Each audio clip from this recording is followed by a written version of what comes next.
Maqaan keessan eenyudha? Eessaa dhuftanii? Waaqayyo lafa kanatti maal isiniif godhee maal dhugaa ba'u? Yesuus Kiristoos gooftaadha.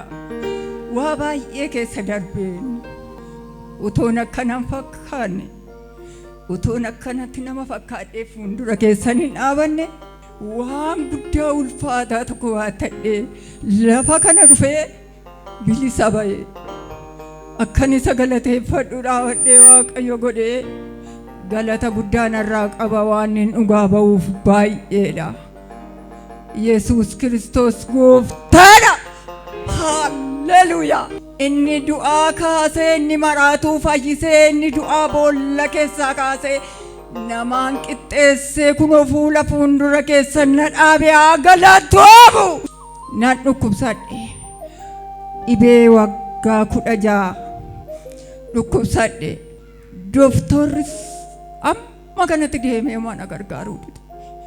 Qarshiis waan an qabu mana dooftoraatti nan fixe. Xiqqummaa ishiitti kaaftee ijoollee nan qabu otoo nafaana rakkatanu otoo nafaana cannaqamanu ishiin kaan mana godhatte. Kan koo dooftoroota lafarra hundumatti gaaffii ta'eera.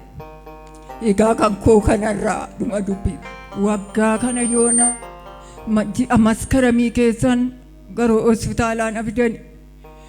Hospitaala keessa otoo hin jiru qaama koo kana muluudhuma isa duraa sana otoo hin taane tokkoffuma isa duraarraan adda kan ta'e kana qaama koo kana muluudha fudhate. Qachiisa mataa kootii amma qeensaa amma sammuu kootitti ibiddumti isaanii irratti faca'e. Garuu wanta amma ga'u kana qaama koo muluu irratti babba'uu jammare. Na gube na nyaate. Naanni na gubee na nyaatee waanan dhaladhee argine arguuni. Mana dooftoraa kanaa qoricha kana dibadhu jedhanii naa kennan. Qorichi sunis homaa na gargaaruu dide. Ka'ee lafa kana dhufa. Achi waaldaan itti fayyan tokko jira koottaa mee jedhee na fidee dhufe. Innaa mucaan kun na fidee dhufu iddoo kanatti maaltu qaama keessan kana godhee naan jedhee. Mucaa Waaqayyoo kun na waame. Akkasuma sammuu kootii amma qeensa miila kootiitti ilaali waanan ta'e jedhee miila koo kanas argisiise. Laphee koo kanarraas isa na fixe qaama koo kanatti argisiise. Innaan itti argisiisu akka gootan zayitii kana qaama keessan kanatti eenyu wajjin dhuftan mucaa ishiin faana dhufe kana qaama isaanii kana muluu dibi jedheen. Ani galeen of dibe. Innaan dibadhee jedhu torbaan tokkotti qallaluu hin jammare. Innaan naannoo torbaan 3 muluu ofirraa dhabe. Mee harka keessa walitti buusaa Waaqayyo isa guddaa kanaaf galateeffadha. Ameen.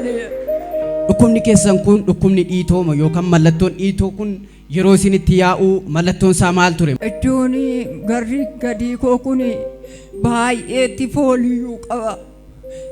Kana maaliif iddoon ta'e deemi malee hundumtu. Kun iddoo kana iddoon itti fayyan iddoon nan geessine hin jiru. Mana yaalaa yeroo deemtan qoricha isiniif kennanii turanii qorichichi homaa isin hin siqsine jechuudha. Qorichi homaa nan gargaara. Mee erga gaafaas dhuftanii namni Waaqayyo isinii kadhataniiti dhukkuba keessan kanarraa mallattoon dhukkuba keessanii akkanatti himtaniitti baay'ee isin hoksisaa foolii qaba madaansaa baay'eedha. Mataa keessanii amma qeensa miila keessanitti isin qabee ture amma garuu bilisa baatanii jirtu. Mee akkamitti fayyitan akkamitti gara mana kanaas dhuftan?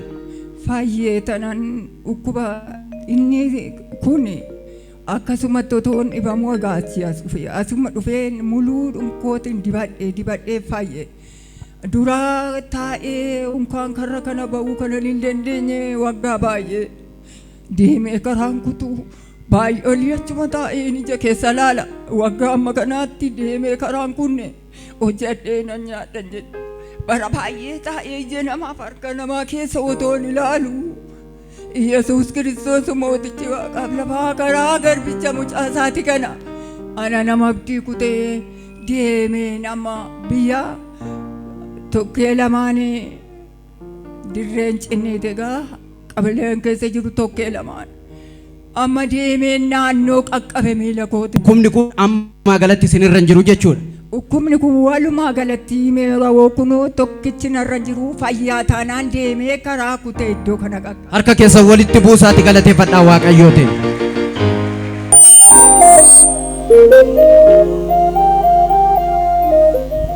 Dhuga baatiin keessan inni lammaffaan maalidha? Dhuga ba'umsa koosa lammataa. Coggaarraa koo kana na bobeessaa. Aasimiidha. Faallaadha. Innaan kan coggaarraa liqimse. Aasimiin hin qabbanaa na ukkaamsa. Innaan kan aasimii liqimse coggaarraa na bobaa. Kanarratti doktoroonni biyyaa na gargaaranumaa dadhabanii garma hospitaala Amboo kanatti otoo marmaaruu. Doktoroonni kun wal ga'anii dhibeen kun irra tureera. Kanarra kan shiisi kan qabu bara baay'ee iddoo kanatti marmaarti kunoo jedhanii ennaa isaan dhaabatanii dubbatanii wal gaafatanii arga. Haleluuyaa.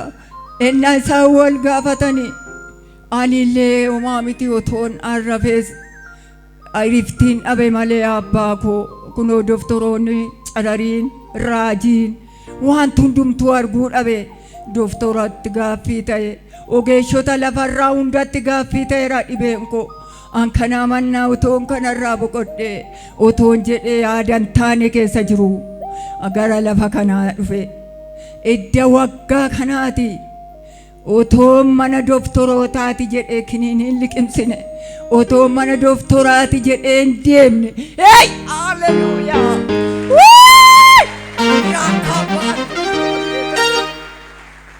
Dhukkuba waggaa 16 ittiin rakkachaa turan umurii guutuu jechuudha. Umurii nama tokko ta'eera. Waggaa 16 coggaarraadhaaf asmiidhaan rakkachaa turanii isa kana godhee amma ammaatti immoo erga gaafa dhufanii kadhatamee fi namni Waaqayyoo kadhatanii fi fayyaa koon jira fayyera jechaa jiru. Harka keessa walitti buusaa galata dhiyeessaa gooftaa kanaaf. Dhukkuba kanaan erga qabamtanii waggaa 16 keessatti immoo mana yaalaa garaagaraa deemaan turtan. Eessa naafe isa biyyaati. Amma kana keessatti immoo fayyina argitaniittu. Naannoo 7-3 wayii qorichitu na kana gargaaru ta'a. Innaan achi deebi'ee natti deebi'eera. Kanarra baatanii naan deemu. Sababii dhukkuba kanaatiin maal gochuu dandeessan? Omtuu homaafuun dadhabame qorichumaan qabu zugoo. Sirumsaatti qoricha dhabe. Qoricha biyya lafaarraa hin barbaadu. Mana doktorootaa nan naqe. Omaa gaaffiitti ta'e. Isin sababii dhukkubni kun isinirra jiruuf maal gochuu dandeessan ture? Maalan gochuu danda'a ciisee boo'u malee. Oma gochuu dandeessan? Maalan gochuu danda'a dhuma dubbiiti raajii irratti cararii irratti eessa nageessan. Mi'aasmiin kun yeroo isin itti ka'u yookiin immoo amma isinirra turetti maal isin gochaa ture? Ennaa natti ka'u na ukkaamsa coggaarraan natti ka'a. Inni coggaarraa sammuu koo ba'a. Inni asii na ukkaamsa. Harki koo danda'ee naman qabatu. Afuurri koo ba'ee haleluuyaa. Afuurri koo ba'ee hin galu. Nan canna qaba. Furmaatan qabu. Namni afuurri isaa ukkaamame maal taayaa nama Waaqayyo. Asmiin gaafa itti ka'e isin ukkaamsaa. Coggaarraan keessan gaafa isin itti ka'e immoo maal isin godha? Na gubee gateettii koo kana lamaan qabatee sammuu koo cufee akka nama maraatee keessan gala malee uumaaf. Walumaa galatti qoricha kana yeroo fudhachaa turani yeroo qoricha asmii fudhattan coggaarraan keessan maal ture? Ennaan kan asimii fudhadhee coggaarrichi ennaan kan coggaarraa fudhadhee asimichi faallaa ta'e. Yeroo qoricha kan asmii fudhattan coggaarraa keessantu isinitti ka'a yeroo immoo kan coggaarraa fudhattan asmii isinitti ka'a jechuudha. Akkasitti kanaan. Erga gaafa dhuftanii asitti immoo namni Waaqayyo isinii kadhataniiti amma ammaatti maaltu jira? Amma ammaatti waan aaraa haleluuyaa waan aaraa waan addaa wayii natti fakkaata dhugaan natti hin fakkaatu. Ennaa kana utumaan akkas jedhu as dhufee deebi'ee tan maalumayyuu nan godha amma bahee sinan galaa hojjetadhee sinan tolfadhee sinan nyaadhee wanta addaa wanta naa kakatame hundumaa ija kootiin waan aaraa isa bara baay'ee naa kakatame na qaqqabuude isa kakuun koo lafarra harkifamee bara baay'ee eegaa ture. Eddasumaa gooftaa Yesuus Kiristoos mootichi Israa'el waan addaa na argisiise. Amma nagaan qaba, amma fayyaan qaba. Manni koo nagaa, warri duratti na tuffatan, warri duratti na cabsan, warri duratti na gaafachuu didan. Haalleluuyaa! Hollaadhaa tuffatame, otoon nama na baarre jibbame. Waa baay'ee dhallimiin koo addaa kan ture. Waan addaa Yesuus mana koo keessatti hojjate. Harka keessa walitti buusaa galateeffadhaa fi gooftaa kana.